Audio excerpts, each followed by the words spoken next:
Oke, Bismillahirrahmanirrahim. Assalamualaikum warahmatullahi wabarakatuh. Teman-teman gimana kabarnya semuanya? Mudah-mudahan dalam keadaan sehat walafiat ya. Oke, kita lanjut lagi ke materi selanjutnya mengenai tentang mata kuliah manajemen keuangan internasional. Dan kali ini kita akan bahas mengenai tentang sumber-sumber pembiayaan internasional. Karena tak luput kegiatan keuangan internasional itu harus ada sumber-sumbernya maupun baik sumber maupun nanti dari pengeluarannya. Nah, kita akan bahas satu-satu mengenai tentang sumber-sumbernya dari mana saja sih pembiayaan internasional itu. Oke, ini yang pertama, teman-teman bisa dilihat di sini, kenapa setiap negara membutuhkan pembiayaan internasional. Pada prinsipnya, eh, ketahanan ekonomi sebuah negara, ketahanan sebuah apa namanya, ketahanan tentang ekonomi dalam sebuah negara ditentukan dalam sisi faktor pendanaan. Jika pendanaan ini itu kuat atau kegiatan ekonominya masyarakat atau sebuah negara tersebut berjalan dengan lancar, artinya mereka tidak perlu membutuhkan pembiayaan. Nah, contohnya dalam misalkan kayak gini, Indonesia kenapa harus butuh suntikan atau pinjaman maupun eh, butuh suntikan atau pendanaan atau pembiayaan dari negara lain atau dari Bank Dunia seperti itu karena banyaknya sumber-sumber dana yang dibutuhkan oleh Indonesia untuk mengakomodir semua kegiatan-kegiatan operasional yang ada di sebuah negara tersebut, khususnya Indonesia. Seperti APBN, APBN jika sumber-sumber pendapatannya atau pendanaannya tidak begitu besar dari sumbernya, dari pendapatan sebuah negara, maka sumber tersebut didapat ya dari hasil pembiayaan. Itu seperti itu. Dan salah satunya pembiayaan ini adalah dari pembiayaan internasional. Nih, manfaat dari pembiayaan internasional ini diantaranya jelas ini untuk melangsungkan kegiatan operasional, khususnya baik di dalam negeri maupun untuk kegiatan-kegiatan di luar negeri. Jadi sehingga akses dalam pasar ini itu tingkatnya udah global, tidak hanya di dalam ruang lingkup lokal atau hanya negara Indonesia itu sendiri, tapi kita juga harus memiliki akses untuk ke mancanegara. Karena kenapa kita butuh pembiayaan untuk mengurangi beberapa risiko yang terjadi atau yang akan terjadi di sebuah negara tersebut. Jika sebuah negara tersebut tidak ada anggarannya, tidak ada pembiayaannya, atau tidak ada pendanaan untuk kegiatan operasionalnya, maka ada beberapa program-program yang dari pemerintah itu sendiri atau dari negara tersebut itu tidak akan berjalan dengan semestinya. Sehingga sekali lagi tadi butuh beberapa suntikan atau pembiayaan apa namanya dari luar supaya tetap stabilitas ekonomi di negara tersebut berjalan dengan lancar. Ya, itu kurang lebihnya salah satu kenapa pentingnya pembiayaan internasional. Jadi tidak hanya pembiayaan yang ada di eh, dalam negeri saja, perbankan, sekarang pun ini udah antar negara itu ada pembiayaan internasionalnya. Oke, selanjutnya nih teman-teman bisa dilihat dari tinjauan sumber-sumber pembiayaan ini banyak banget sumbernya. Seperti pembiayaan bank untuk ekspor impor, seperti kredit perdagangan, seperti investasi asing secara langsung maupun obligasi internasional. Seperti ini, pembiayaan bank ekspor impor artinya ketika kita beberapa komoditas barang yang ada di Indonesia yang tidak ada barang-barangnya, tapi diperlukan oleh di dalam sebuah negara tersebut. Hal kecil misalkan contohnya beras. Dulu Indonesia adalah negara swasembada pangan terbesar, salah satu penyuplai untuk ke beberapa negara-negara berkembang. Tapi sekarang lain cerita dengan kondisi saat ini. Banyaknya Indonesia disuplai, diimpor dari beberapa negara luar untuk menyuplai salah satunya dalam komoditas beras. Maka dari itu ini jelas ini akan membutuhkan semacam APBN jika kurang dana dan yang lainnya justru tadi butuh pembiayaan dalam pembiayaan ekspor dan impor. Dan kita kebanyakan impornya seperti itu. Kredit perdagangan seperti transportasi atau akomodasi seperti mobil, kendaraan dan yang lainnya, kendaraan pun sama halnya. Ini pun jika tidak ada pembiayaan khusus dari sananya, ya untuk transaksi perdagangan dan yang lain itu tidak akan berjalan dengan lancar. Begitupun investasi secara langsung maupun obligasi. Obligasi jelas. Ini pasar finansialnya secara digital atau pasar finansial yang seperti di bursa saham dan yang lain. Artinya teman-teman pun bisa membeli saham-saham di perusahaan-perusahaan secara internasional dan sangat memungkinkan seperti itu. Sehingga penting banget ini teman-teman harus memiliki opsi yang seperti ini supaya apa? Untuk grow up your business, untuk meningkatkan kebutuhan bisnis supaya teman-teman bisa berkembang lagi. Ya, salah satunya untuk suntikan dananya bisa jadi dari pembiayaan itu sendiri. Oke. Nah, teman-teman, artinya harus pahami selanjutnya adalah ada namanya grup Bank Dunia. Artinya tidak hanya teman-teman memahami bank hanya domestik saja yang ada di Indonesia, tapi teman-teman pun harus memahami dan memahami dengan kondisi bahwasanya bank-bank di luar sana pun itu pun ada yang memberikan pembiayaan hingga secara internasional kepada beberapa negara yang membutuhkan. Ya, jadi nanti ada sebuah kelompok dalam Bank Dunia maupun ya secara teknis memberikan bantuan-bantuan. Ingat, bantuan ini ada bisa dalam bentuk hibah maupun dalam bentuk pinjaman maupun tetap ada pembiayaan dalam bentuk jaminan. Jaminannya apa dong negara? Yaitu yang surat berharga. Surat berharga artinya apa? Ketika negara bukan sertifikat hak milik, tapi adalah surat berharga. Ketika udah memiliki surat berharga ini tersebut dijual atau dibeli oleh para investor asing, bisa jadi kita negara bisa dijajah kembali. Artinya seperti itu. Yang pasti mereka yang memberikan pinjaman itu akan memberikan keuntungan bisnis dan feedbacknya ke mereka adalah pembiayaan pendanaan secara internasional seperti itu. Jadi teman-teman harus memahami ini konseptual perdagangan ya secara lokal maupun nanti secara internasional pada prinsipnya hampir sama. Perdagangan itu pun dilakukan secara internasional. Oke, teman-teman ini harus pahami. Yang pertama, teman-teman, oh ada kita kenal dengan istilah dana moneter atau internasional. Kita kenal dengan IMF. IMF apa sih? Ini adalah sumber vital pembiayaan internasional, memahami peran dan pentingnya dana moneter internasional dalam keuangan internasional, keuangan secara global. Jadi IMF ini adalah salah satu bagian yang memberikan pinjaman ke beberapa negara-negara, baik negara berkembang maupun negara maju. Ya, baik itu nanti melalui pinjaman, ada yang bentuknya hibah atau maupun opsi-opsi lainnya, yang pasti jelas ini pembiayaan ini akan memberikan keuntungan untuk IMF itu sendiri, gitu. Jadi ini adalah salah satu sumber nih yang pendanaan atau pembiayaan dari internasional. Yang selanjutnya adalah Bank Pembangunan Asia atau kita kenal dengan ADB. Jadi pembangunan multilateral, Bank Pembangunan Asia ini adalah salah satu bank pembangunan multilateral teratas yang memberikan bantuan keuangan kepada negara-negara anggotanya untuk infrastruktur biasanya seperti itu. Gitu. Dan proyek-proyek pembangunan lainnya sehingga banyak tetap ini salah satu bank secara internasional yang memberikan tadi pinjaman-pinjaman atau pendanaan-pendanaan kepada negara-negara. Jadi Indonesia kan kita terkenal nih dengan pembiayaannya atau pendanaannya dari Bank Cina atau pendanaan itu dari Cina atau itu dari IMF apa itu dari Amerika ataupun yang lainnya. Nah ini salah satunya IMF bagian dari Bank Dunia ini. Ternyata ada juga ya selain itu ada juga bank secara Asia pun yang memberikan pinjaman atau pendanaan kepada negara-negara berkembang seperti itu. Selanjutnya, selain itu ada juga Bank Pembangunan Afrika atau kita kenal dengan AFDB. Jadi ini adalah salah satu bank yang berani ekspansi yang menurut kita itu negara ya terbelakang dan masih berkembang, belum dikategorikan maju, tapi ya Afrika Bank udah memiliki bank setingkat internasional, teman-teman. Ya, jadi ya kelas Afrika saja dia udah bisa memberikan bantuan atau pendanaan untuk kegiatan-kegiatan infrastruktur, teman-teman. Ya, sekelas Afrika dia sudah bisa memberikan pendanaan ke luar wilayah atau di luar negaranya. Baik itu nanti secara mitra maupun nanti secara bisnis, maktab dan yang lain yang notabene jelas ini lebih memfokuskan kepada infrastruktur. Teman-teman seperti itu. Yang selanjutnya jelas ini adalah Bank Eropa untuk rekonstruksi dan pembangunan. Jelas Bank Eropa ini jelas banyak banget ini komponen-komponen yang kita kenal banget yang sudah familiar dengan masyarakat Indonesia itu biasanya Bank Swiss.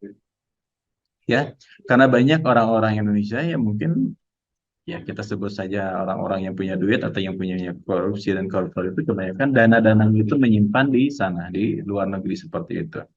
Dan ini ternyata sama mereka bank secara Eropa maupun bank-bank yang ada berada di Eropa, dia kumpulkan, dia memberikan bentuk pinjaman dan pendanaan segala macam, baik secara domestik secara Eropa, negara-negara Eropa, bahkan hingga mancanegara seperti itu. Jadi, dan ini dalam bentuk apa? Pembiayaan, teman-teman. Pembiayaan, bantuan teknis maupun mendukung proyek-proyek dari sektor-sektor ya paling favorit ada infrastruktur, teman-teman. Makanya setiap negara biasanya kebanyakan ingin dikategorikan negara maju, salah satunya infrastruktur. Ya, mau sadar atau tidak sadar, atau teman-teman aware apa tidak aware segala macam, sekarang Indonesia banyak konsentrasi semenjak kepresidenan yang sekarang lebih fokusnya di infrastruktur, infrastruktur, infrastruktur segala macam, karena dengan adanya infrastruktur terlihat adanya perubahan peradaban, ada perubahan regulasi sehingga terlihat agak sedikit maju dari sisi fisiknya, terlihat dari sisi fisiknya, sehingga ya konsentrasinya di infrastruktur seperti itu. Ya terlepas itu kebutuhan Indonesia saat ini di infrastruktur atau yang lainnya, nanti kita discuss di bidang ekonomi politik ya. Tapi untuk saat ini kita bahas tentang pembiayaan maupun pendanaan dari bank-bank internasional. Salah satunya ini adalah bank-bank yang bisa memberikan pembiayaan dan pendanaan. Selanjutnya, sumber pembiayaan internasional yang lainnya adalah, jelas ini adalah diversifikasi sumber keuangan selain EBRD. Ada banyak sumber pembiayaan internasional yang tersedia yang dapat teman-teman pahami, dan itu menguntungkan bisnis Anda. Artinya seperti itu. Ketika Anda bermain ekspansi dan ekspor atau importir atau eksportir segala macam, teman-teman akan bertransaksi dengan tingkatnya internasional. Ada namanya bank-bank garansi yang selalu diterbitkan dari setiap negara, baik itu bank yang ada di negara kita Indonesia maupun nanti di bank-bank asing seperti itu. Mekanisme pembayaran dan yang lain pun itu dalam bentuknya bank garansi, bukan currency payment pembayaran langsung ke sana, tapi kebanyakan bank garansi. Karena apa? Saling mengamankan kedua belah pihak itu teman-teman, ya harus pahami. Jadi pada akhirnya para investor atau orang yang bergelut di bidang eksportir atau importir itu jelas dia membutuhkan pembiayaan-pembiayaan dalam bentuk bank garansi itu. Yang mana bank garansi itu sebagai alat media pembayaran, tapi dengan nominal tertentu yang sangat besar, pada akhirnya itu membutuhkan pembiayaan. Dan pembiayaan itu pun secara internasional. Oke, selanjutnya, teman-teman secara perspektif secara profesional dalam mengakses pembiayaan internasional, jelas ini adalah banyak pakar-pakar industri, bahkan perspektif berharga dalam mengakses pembiayaan internasional dari para profesional berpengalaman di bidangnya. Ini mengenai tentang strategi, tentang praktik terbaik, terbaru, mengenai tentang memanfaatkan atau memasarkan peluang untuk mencapai jelas, ya, khususnya untuk finansial. Jadi banyak orang-orang profesional di luar sana yang bisa mengakses pembiayaan internasional, apalagi secara catatan ekonomi ya, secara ekonominya atau trademarknya itu dia bagus, maka dia pembiayaan secara internasional pun dapat diberikan secara mudah atau dapat diakses. Artinya seperti itu. Lanjut. Selain itu, ada tantangan-tantangan, teman-teman. Tantangan-tantangan dalam peluang dalam mengakses pembiayaan internasional. Tantangannya apa aja sih? Yang pertama jelas ini ada beberapa complicated atau prosedural persyaratan dalam mengakses pembiayaan internasional. Mulai dari jelas persyaratannya hingga perbedaan budaya, lebih baik kulturnya, lebih baik apa ada juga di bidang kategorinya gitu, yang mana sebenarnya poin dari tantangan ini itu sendiri, jika para pebisnis ulung dia sudah biasa dengan akses secara internasional, ini jelas ini akan memberikan keuntungan bisnis dan akan mendapatkan bisnis atau pasar baru seperti itu. Selanjutnya ini ada studi kasus proyek pembiayaan internasional yang berhasil. Ya, contohnya seperti ini, teman-teman dapat dilihat di monitor, bahwasanya kehidupan nyata belajar dari studi kasus proyek pembiayaan internasional yang sukses dan dapat wawasan tentang strategi metode yang digunakan untuk mencapai tujuan mereka. Ya, ini seperti investasi kualitas swasta, terus berbagai keragaman tentang sumber pembiayaan internasional, gitu. Artinya di sini banyak banget kesediaannya mengenai tentang bisnis saat ini. Seperti itu. Jadi banyak poin to poinnya, ini ada banyak ekuitas-ekuitas, baik itu perusahaan secara dari pemerintah maupun secara swasta seperti itu. Jadi banyak-banyak proyek-proyek yang bisa dilalui dengan baik. Nih, teman-teman nih, ada beberapa sumber pembiayaan internasional yang umumnya digunakan oleh negara-negara, organisasi internasional, perusahaan multinasional. Di antaranya yang tadi saya sudah jelaskan, yang pertama mengenai tentang Bank Pembangunan Internasional. Ya, adalah bank-bank pembangunan internasional seperti Bank Dunia, Bank Pembangunan Asia. Terus ini lebih banyak eh, apa ya, pemberian-pemberian itu di sektor-sektor dalam proyek-proyek yang akan dibangun oleh negara-negara berkembang, biasanya seperti itu.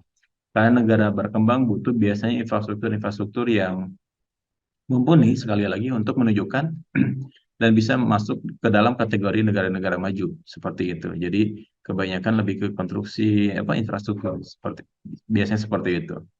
Dan jelas ini bakal banyak negara-negara berkembang, dia akan memberikan obligasinya atau memberikan surat berharganya atau menjual atau nanti mempromosikan dan yang lain. Ya, baik itu secara nasional, jika secara nasional tidak mencukupi, dia akan go internasional. Maka dari itu nanti akan banyak yang diterbitkan obligasi-obligasi ini secara internasional.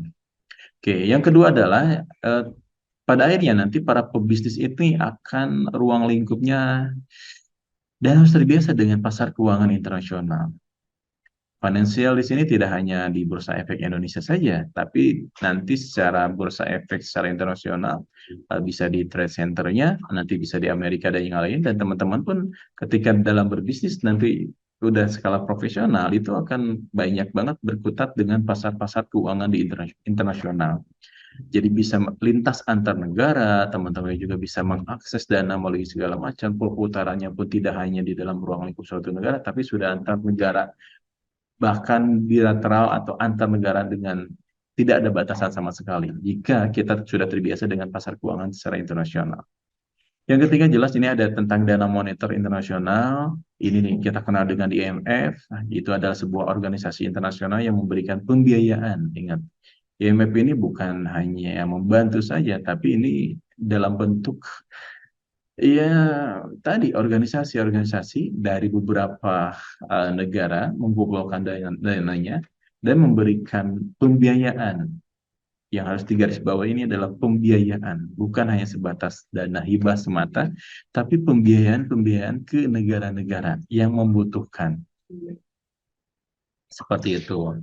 Jelas dengan ini beberapa persyaratan dengan prosedur yang seperti itu yang membantu negara-negara dengan harapannya dapat mengatasi masalah ekonomi yang berada di negaranya itu sendiri.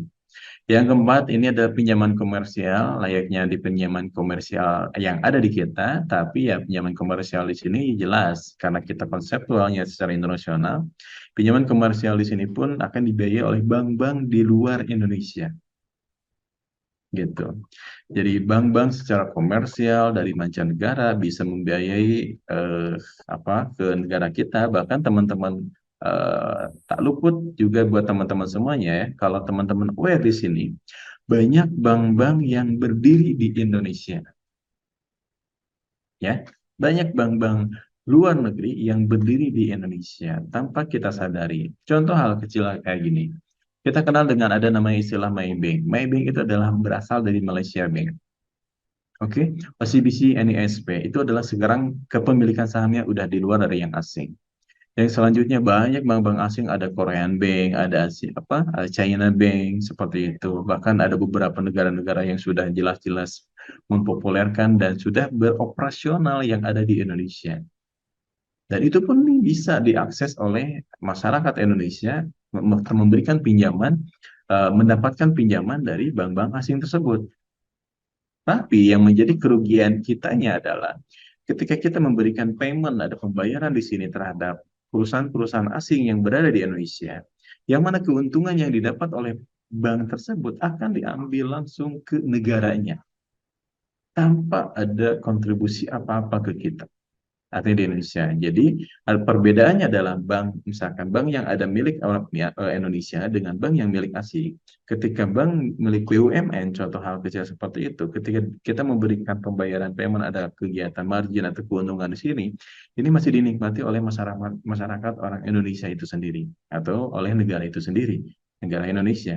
Tapi ketika kita memberikan pembiayaan di luar Bank Indonesia seperti tadi Maybank, OCBC, Niaga maupun Korean Bank, Asia Bank, J-Trust gitu kan, J-Trust Bank artinya itu pun dari Jepang dan yang lain. Ketika kita memberikan menyimpan dana di situ atau kita mendapatkan pembiayaan di situ, ya ke seluruh keuntungan di situ tuh ya akan diambil ke negara asing. Itu kurang lebih teman-temannya. Seperti itu. Bahkan ya yang kita kenal nih BMI, Bank Muamalat Indonesia itu sepenuhnya kepemilikan sahamnya itu milik Dubai, bukan milik Indonesia. Tapi seperti itu. Jadi banyak bank-bank asing akan memberikan pinjaman secara komersial yang bisa diakses dan dinikmati oleh para pengusaha yang ada di Indonesia. Baik itu pengusaha di bidang pengusaha-pengusaha swasta maupun bisnis-bisnismen yang lain seperti itu. Jadi ya kegiatan-kegiatan ini akan sering marak dan layak diakses sekarang oleh kita karena sudah tingkatnya sudah internasional dan Indonesia sudah diperhatikan mulai di apa ya namanya mulai menjadi sorotan menjadi pasar yang potensial untuk dikembangkan dan pasarnya dunia dalam perputaran perdagangan secara internasional.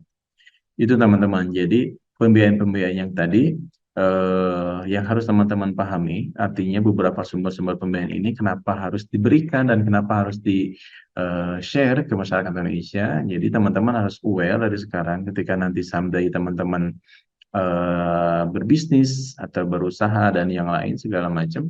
Artinya ya pilihlah masih beberapa bank-bank yang ada di dalam negeri. Artinya seperti itu, supaya keuangannya tidak lari ke luar.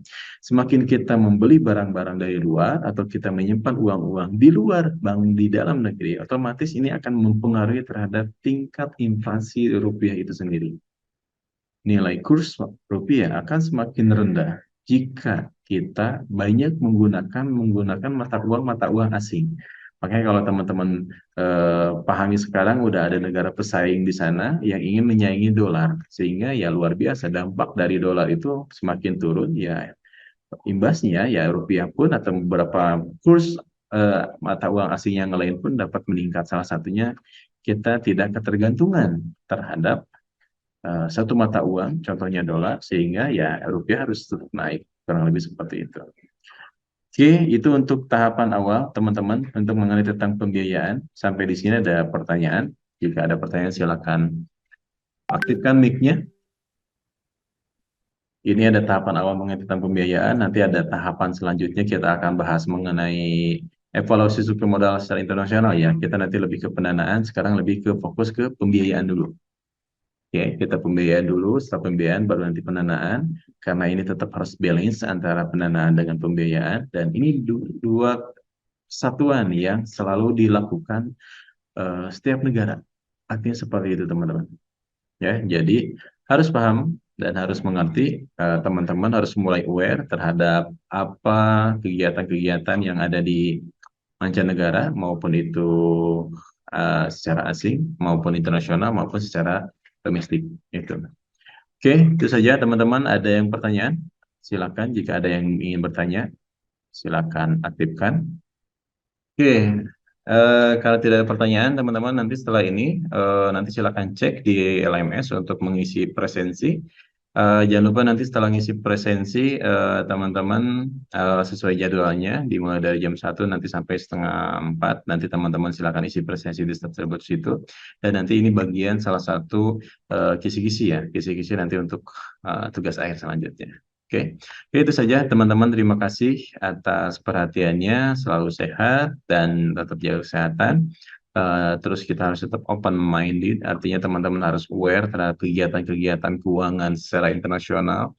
Artinya nanti banyak kegiatan-kegiatan keuangan secara internasional itu, kenapa beberapa negara ingin membuat mata uang tersendiri, karena salah satunya ingin menghancurkan atau ingin menurunkan harga-harga dolar supaya lebih rendah lagi dan mata uang dari negara-negara tersebut dapat berkembang dan naik. Artinya seperti itu. Jadi kalau rupiah ingin naik, ya salah satunya kita jangan terlalu dominan untuk selalu impor, tapi kita harus bisa memaksimalkan kegiatan ekspor kita ke mancanegara. gitu kurang lebihnya, supaya tetap kita akan bisa lebih stabil dan bisa lebih baik nanti ke depannya. Oke. Oke, itu saja teman-teman. Terima kasih atas perhatiannya. Saya cukupkan. Wabillahi taufiq wal hidayah. Assalamualaikum warahmatullahi wabarakatuh.